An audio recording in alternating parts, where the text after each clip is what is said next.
محترم دوستو، ایک اہم مسئلہ جان لیں۔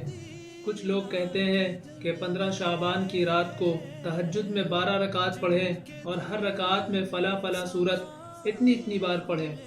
اب سوال یہ ہے، کیا یہ طریقہ حضور صلی اللہ علیہ وسلم کی سنت سے ملتا ہے؟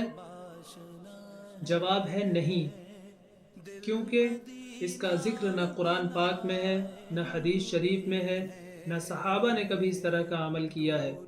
بلکہ نبی خدا صلی اللہ علیہ وسلم کی عبادت کا طریقہ تو اس سے بالکل مختلف ہے۔ آپ صلی اللہ علیہ وسلم کبھی لمبی نماز پڑھتے، کبھی مختصر، کبھی زیادہ، کبھی کم۔ موقع اور مناسبت کے حساب سے حضور صلی اللہ علیہ وسلم اپنی نماز کو ادا کیا کرتے تھے۔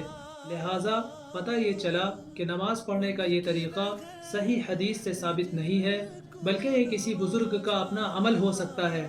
تو اس کو لازم پکڑنا ضروری نہیں ہے، بلکہ جو شخص یہ چاہتا ہے کہ وہ مختصر قرآن پاک پڑھے تو مختصر پڑھ لے، کوئی زیادہ پڑھنا چاہتا ہے تو زیادہ پڑھ لے۔ جتنا نماز میں قرآن پڑھیں گے اللہ پاک اتنا ہی ثواب دیں گے انشاءاللہ۔